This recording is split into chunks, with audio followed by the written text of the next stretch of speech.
안녕하십니까. 사실과 자유 이승만 TV의 주익종입니다. 지난 시간에 의료선교사 윌리엄 홀과 그 부인이 된 로제타 홀에 관한 말씀을 드렸는데, 이 윌리엄 홀이 조선에 온 지 3년 만인 1894년 11월에 전염병으로 죽었다, 이런 말씀을 드렸습니다. 그 후에 그렇다면 로제타 홀은 어떻게 했을까요? 전염병으로 이 윌리엄 홀이 죽었기 때문에 서둘러서 매장을 했고요. 그리고 나서 이제 추도식을 가졌습니다. 그런데 남편 사망으로부터 불과 한 2주 만에 로제타 홀이 조선을 떠납니다. 1살 된 아들과 함께 떠나는 것인데, 조선에 돌아오지 않겠다는 건 아니고요. 다시 평양에서 선교를 할 것인데, 게다가 선교사 5년이 지나면 1년간의 안식년을 원래 갖게 돼 있는데, 어차피 4년이 지금 지난 상태입니다. 거기에 남편이 죽었다고 하는 그런 큰 비극을 겪었기 때문에 조기에 1년 앞당겨서 안식년을 맞게 된 겁니다. 그래서 미국의 친정으로 돌아가게 되었습니다. 그런데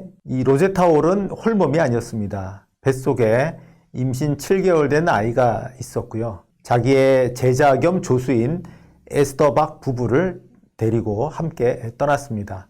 이들이 미국으로 돌아가는 경로는 다음과 같습니다. 제물포를 떠나서 나가사키로 가고, 거기서 일본의 고베, 또 요코하마를 갑니다. 태평양을 건너는데 중간에 하와이에 들렀다가 거기서 다시 미국의 샌프란시스코로 가는 겁니다. 그리고 샌프란시스코에서는 다시 대륙 횡단 열차를 타고 시카고로 갔다가 거기에서 뉴욕주의 리버티라는 곳으로 가는 매우 긴 여정입니다.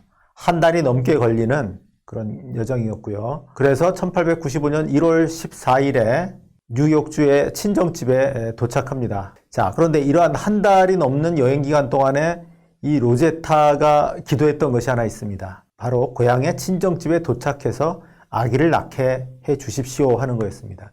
여행 중에 아기를 낳게 되면 참으로 큰일 아니겠습니까? 하나님께서 이 기도를 들어주셨는지 미국 친정집에 도착한 지 불과 나흘 만에 아이를 낳았습니다. 딸이었고요. 그래서 그 이름을 이디스라고 붙였습니다.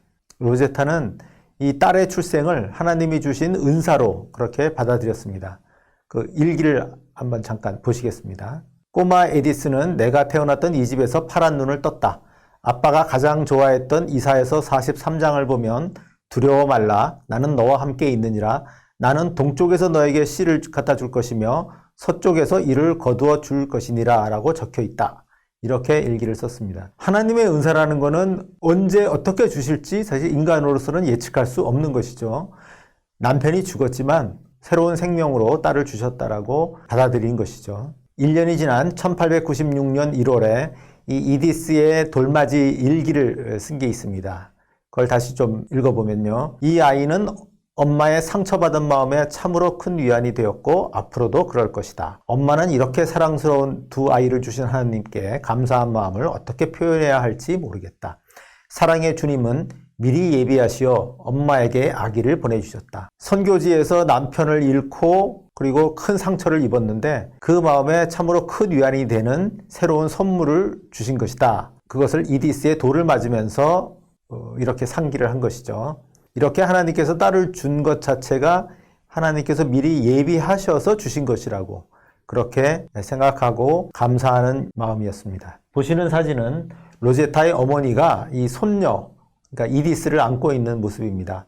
네, 아마 한 100일쯤 됐을까요? 그 아기를 안고 행복해하는 그런 모습이라고 생각이 되고요. 사진 밑에는 Grandma and the Baby 이렇게 쓰여 있습니다. 그러니까 할머니와 아가 이렇게 이제 써놓은 것이죠. 친정집에서는 손녀만 처음 본 게 아닙니다. 손자도 처음 봤습니다. 지금 보시는 사진은 로제타의 아버지가 로제타의 아들이죠. 셔우드를 안고 있는 모습인데 제목이 90살과 1살이라고 돼 있어요. 할아버지가 90살이라고 하면 대단히 나이가 많아 보이죠. 로제타의 아버지가 2번 결혼을 하고 상처하고 이렇게 해서 나이 50인가에 결혼을 다시 해서 낳은 자식이 바로 그 로제타였습니다. 그러다 보니까 손자 손녀를 낳을 때쯤 돼서는 나이가 거의 90세에 달한 것이죠.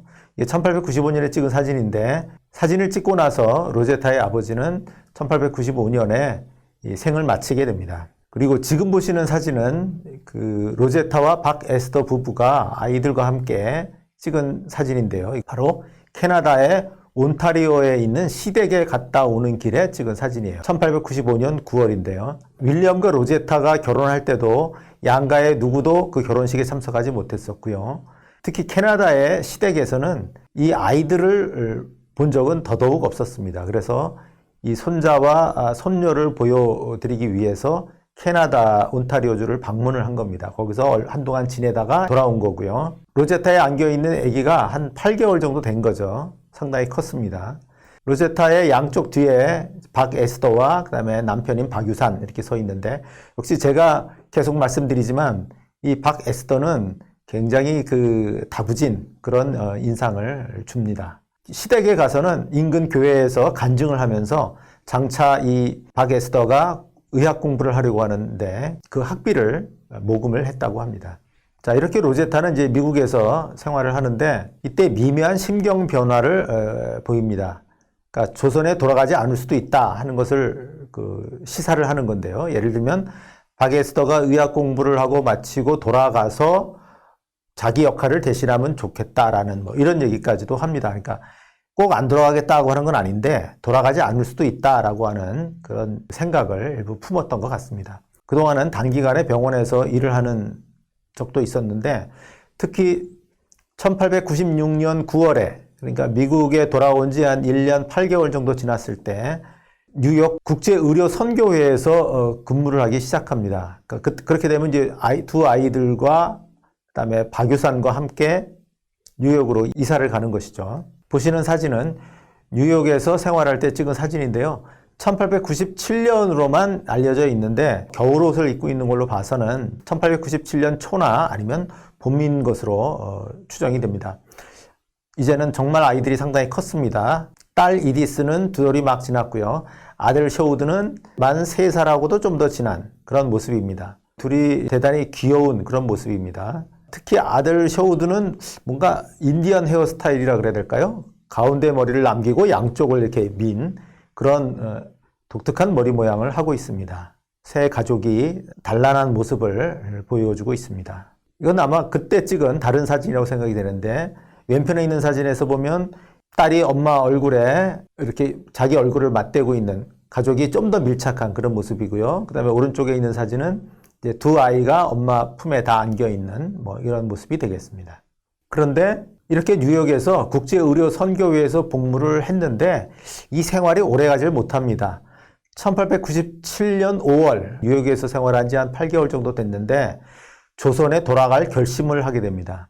왜 그러냐면 의료선교회의 책임자하고 안 맞는 거예요. 의견 충돌이 생기고 이러니까 여기서 일하지 말라라고 하는 하나님의 뜻인가 보다, 조선으로 돌아가라는 뜻인가 보다 하고 조선으로 돌아갈 결심을 하게 됩니다. 그래서 일기에는 이렇게 쓰기도 했습니다. 가는 길을 활짝 열기 위해 이곳에 일이 안 풀리는 것으로 보인다. 그러니까 조선으로 돌아가서 의료 선교사 활동을 계속하는 길, 그 길을 활짝 열기 위해서 뉴욕에서의 일이 안 풀리는 것으로 보인다라고 그렇게 이제 해석을 하는 겁니다. 이렇게 조선으로 돌아갈 결심을 했는데요. 그 사이에도 남편을 기리는 그런 또 활동도 했습니다. 남편의 사망에 대한 위로금, 그리고 친지들이 준 기부금 이런 것들을 모아서 평양에 홀 메모리얼 하스피털이라고 해서 홀 기념병원에 건립 자금을 댑니다. 그리고 그 덕분에 이 홀 기념병원이 개원하게 돼요. 1897년 2월의 일입니다. 보시는 그림이 홀 기념병원입니다. 이 사진이 원래 컬러 사진은 아닌데 디지털화하면서 컬러 사진으로 만들었습니다. 그러다 보니까 그림을 그린 것처럼 보이죠. 그런데 어쨌든 홀 기념병원은 이런 모양으로 생겼고요. 이거는 나중에 좀 더 증축을 한 모습으로 추정이 됩니다. 그런데 어쨌든 이 병원을 세울 때 선교회에서 돈을 낸 게 아니라 로제타 홀이 받은 위로금, 그리고 조선과 고국에 있는 윌리엄 홀과 로제타 홀의 친지들의 도움으로 이걸 세웠다고 하는 겁니다. 그리고 1897년 8월에는 남편을 추모하는 전기도 발간을 합니다. 이렇게 해서 조선으로 돌아갈 준비는 거의 마친 셈이 됐죠. 자, 1897년 11월에 두 아이와 함께 제물포에 도착합니다. 그리고 서울로 와서 서울 정동의 이화학당 옆에 있는 그 전에 복무했던 보구병원이라고 하는 여성병원에서 계속 근무를 합니다. 생활은 독신 여성선교사 기숙사에서 생활을 하게 됩니다. 보구병원이 있고 그 옆에 기숙사가 있는데 엄마 로제타가 병원에서 일하는 동안 이 아이들이 가끔씩 병원으로 오게 됩니다. 그에 관한 육아 일기가 있는데요. 그걸 잠깐 보시겠습니다. 이 딸 에디스는 특히 병난 아이들에게 얼마나 관심을 갖는지 모른다. 낮잠을 잔 뒤에 에디스는 시로소를 자주 찾아왔다. 밤에는 하나님, 모든 조선 아이들에게 축복을 주세요. 머리에 뭐가 났고 눈이 아픈 병원에 있는 아이들에게 축복을 주세요라고 간구했다. 그러니까 아픈 조선 아이들을 위해서 기도를 하는 그런 마음씨를 가진 것이죠. 근데 또 재밌는 부분이 있어요. 그런데 이 로제타가 환자의 이빨을 뽑는다든지 종기가 나서 절개를 해야 할 경우에도 셔우드는 잽싸게 도망가 버리지만 에디스는 다 끝날 때까지 가만히 그 자리에 남아 있었다. 어떨 때는 수술하다가 이 엄마 얼굴에 피가 튀었는데 이 에디스가 다가와서 그걸 닦아주었다는 겁니다. 그러니까 아들은 요 뭔가 끔찍하고 무서운 치료 장면을 보면 도망가는데 딸은 그 옆에 얌전하게 앉아서 그걸 지켜봤다는 것이죠. 어떻게 보면 평온한 그런 일상을 보냈는데요. 그런데 기숙사에서 다른 사람들은 전부 독신 여성들이고 이 로제타만 아이들을 데리고 있고 하다 보니까 서로 불편하고 충돌하는 부분이 생기게 됩니다. 그래서 평양으로 가겠다라고 로제타가 의사표현을 하고 그래서 평양으로 발령을 받습니다. 근데 바로 여기에서 또 다른 비극이 발생합니다. 1898년 5월 1일에 평양에 도착했는데 바로 며칠 후에 세 가족 모두 이질에 걸립니다. 왜 우리도 어디 여행 가서 물을 갈아 먹으면 뭐 배탈이 난다거나 이러지 않습니까? 평양에 가서 그곳에 물을 먹다 보니까 오염된 물을 먹고서 이질에 걸린 거예요. 그런데 로제타와 이 아들 셔우드는 회복이 됐는데 이 딸 에디스는 그렇지 못했습니다. 그래서 5월 5일부터 5월 23일까지 극심한 고통에 시달리다가 하늘나라로 갑니다. 그러니까 이질에 걸려서 구토, 그다음에 복통, 혈변을 계속 보고 그러다 고열에 시달리고 나중에는 이 입술이 완전히 말라붙었다 그러더라고요. 그래서 만 3년 4개월 만에 죽은 겁니다. 로제타는 죽은 딸의 시신을 서울로 보내서 양화진의 아빠 옆에 묻습니다. 그 아빠 입장에서 보면 살아서는 보지 못한 딸이 금방 와서 자기 옆에 누운 게 되는 거겠죠. 로제타 입장에서는 남편의 사망이라고 하는 끔찍한 상실 뒤에 어렵사리 얻은 그 작은 위로자를 또다시 잃는 더 끔찍한 그런 경험을 하게 된 겁니다. 양화대교 북단에 천주교 절두산 성지가 있고 그 옆에 외국인 묘지가 있습니다. 그 묘지에 가면 이 홀 일가의 묘가 있는데 그 묘비에 보면은 네 번째로 에디스 마가렛이라고 쓰여 있습니다. 그런데 로제타는 다시 일었습니다. 정말 이해할 수 없는 죽음이죠. 하나님을 위해서 온몸을 바치겠다라고 해서 일을 하고 있는데 남편이 죽고 그리고 그 딸마저 죽은 거죠. 그 왜 이렇게 나한테 시련을 주시나라고 그렇게 원망하고 한탄할 수도 있는 정말 신앙이 없다면은 이해할 수 없는 그런 죽음이죠. 그런데 로제타는 이것을 다른 아이는 에디스처럼 죽지 않도록 해야 되겠다라고 하는 그러한 교훈으로 받아들입니다. 그래서 이질이라든가 장티푸스라든가 홍역이라든가 이렇게 해서 어린아이가 채 피기도 전에 죽는 일을 막겠다라고 하면서 다시 의료 선교 활동에 힘을 냅니다. 5월 달에 이 아이가 죽었는데 6월 한 달 만에 평양의 여성 치료소를 개원합니다. 그 전에 평안감사의 부인을 치료한 적이 있었는데 그래서 평안감사가 광해여원이라는 이름을 붙여줍니다. 광해란 말은 널리 은혜를 베푸는 그런 여자 병원이다 이런 뜻이죠. 보시는 사진이 평양 광해여원인데요. 중간에 한번 불이 났었고요. 보시는 사진은 아마 그 후에 다시 재건한 병원 건물이 아닐까 그렇게 생각이 됩니다. 그리고 이 광해여원에는 부속 어린이 병원도 설치해서 열었습니다. 여기에는 평양 최초의 서양식 2층 집이었다고 하고요. 그 다음에 양철 지붕을 하고 그 다음에 커다란 물탱크를 갖고 있었다고 합니다. 그러니까 어린아이들이 오염된 물을 먹지 않게 물탱크를 갖춰서 깨끗한 물을 먹을 수 있게 그렇게 했다는 거죠. 네, 보시는 이 사진은 로제타가 이제 광해여원에서 수술하고 있는 모습인데요. 좀 나이가 든 모습입니다. 그러니까 뭐 지금 막 광해여원을 열었을 때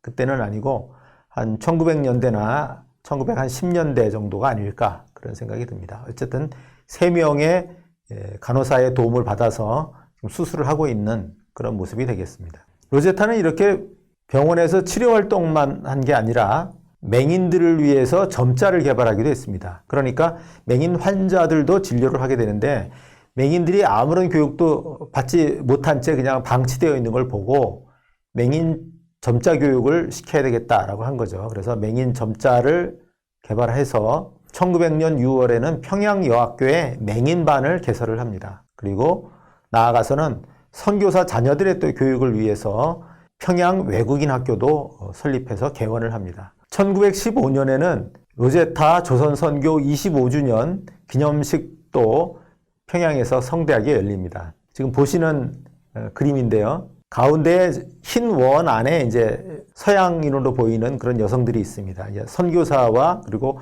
그 맨 오른쪽에 사실은 한복을 입고 있는 여인이 있는데 바로 그 여인이 로제타입니다. 로제타고 그 앞에는 이제 어린아이들이 앉아 있고요. 그 왼편 옆이나 뒤쪽으로 이제 여자들이 있는데 다 흰 옷에 뭔가 머리에 수건 같은 걸 쓰고 있죠. 그래서 평양에서는 여자들이 밖을 다닐 때 저렇게 수건을 머리에 쓰고 다녔다고 하고요. 그 다음에 이제 오른편과 그 뒤쪽에는 남자들이 있는데 검은 두루마기를 입고 있습니다. 그 뒤에 있는 것이 이제 교회당 건물인데 지금으로 봐도 상당히 번듯한 그런 교회 건물이 되겠습니다. 평양이 조선의 예루살렘이다 라고 하는 이름이 붙을 정도로 기독교 교세가 강했고 그러다 보니까 이제 큰 교회가 자리를 잡고 있었던 것이죠. 그리고 이 보시는 책자는 The Mother of 평양 이렇게 해서 평양의 어머니라고 로제타를 소개하는 그런 작은 팜플렛이 되겠습니다. 12페이지짜리 책이라고 합니다. 이렇게 1910년대 말까지 평양에서 근무를 했는데 1921년에 평양 생활을 정리하고 서울로 옵니다. 그러면서 처음 근무했던 병원 중 하나인 서울 동대문 부인병원, 그러니까 동대문 바로 바깥에 낙산 기슭에 세워진 동대문 부인병원의 원장으로 근무를 하기 시작합니다. 근데 이것은 뭐 평양 생활이 하기 싫어져서가 아니라 바로 여자 의사를 양성하기 위해서 옮겨온 것이었습니다.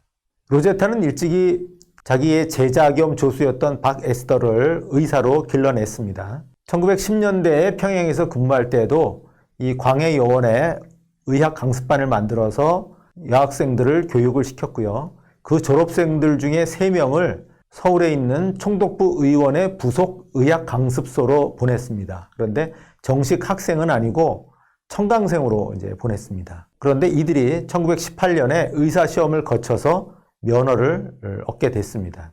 이 총독부 의원 부속 의학 강습소가 경성의학전문학교로 바뀌고 그 학교에 청강생들을 몇 명씩 이제 보냈던 것인데 이 보시는 그림은 여의사를 양성하는 사업에 기부를 해달라고 호소하는 엽서입니다. 1921년 4월 5일 날 제작된 그 엽서인데요. 경성의전에서 배우고 있는 3명의 조선 여성에 대해서 지원을 해달라라고 하는 그런 내용을 담은 엽서입니다. 160달러를 내면은 의사 1명을 양성할 수 있으니 기부를 해달라라고 하는 그런 내용을 담고 있었습니다. 예를 들어 요즘도 아프리카의 어느 아이를 후원하자고 할 때 그 후원받는 아이의 사진을 내걸고 후원을 호소하지 않습니까? 그거하고 마찬가지의 기부 호소 방식이라고 하겠습니다. 그런데 이 경성의전의 여성 청강 제도가 없어졌어요. 이게 20년대에 들어와서 여성 청강생을 더 이상 받지 않게 됩니다. 없어지고 나서 로제타는 이화여전 의학과의 신설에 노력을 하는데 안 되고요.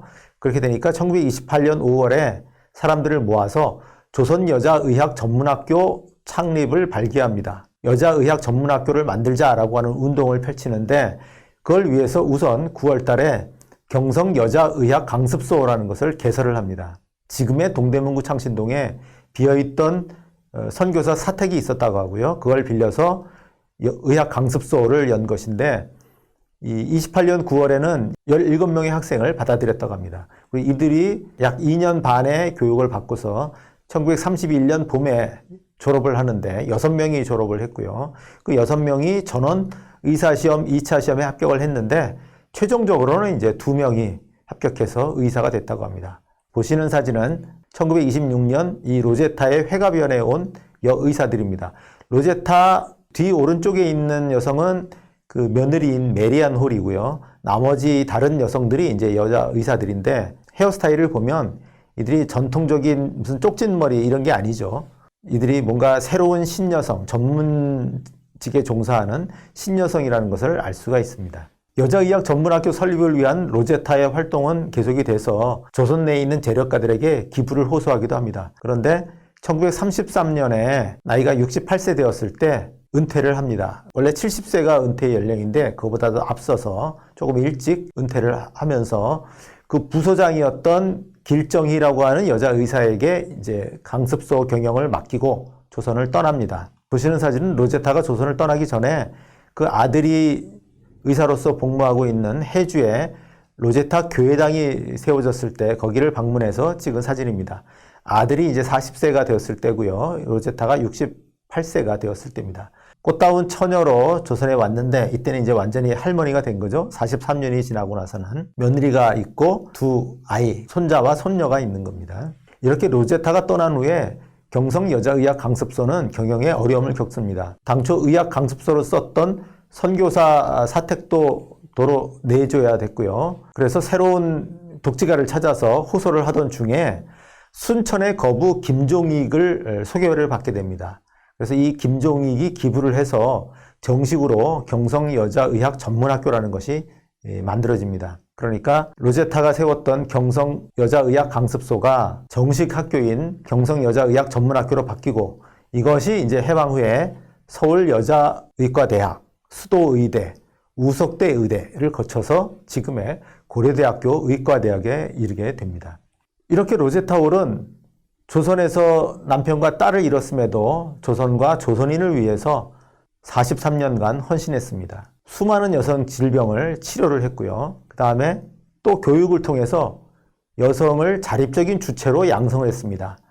그러니까 단순히 소극적으로 질병만 고친 게 아니라 그 밑바닥에 있는 여성들이 자립적인 주체가 되도록 그렇게 길러줬습니다.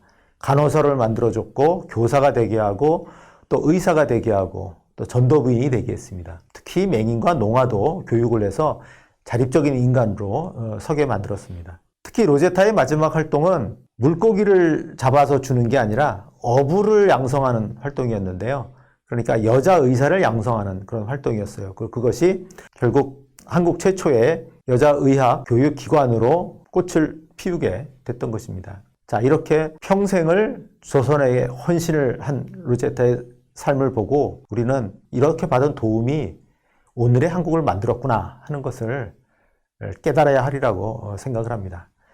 네, 오늘은 여기까지 말씀드리고 다음 시간에는 그 아들 셔우드홀은 이 조선에서 어떤 활동을 펼쳤는지를 보도록 하겠습니다. 네, 감사합니다.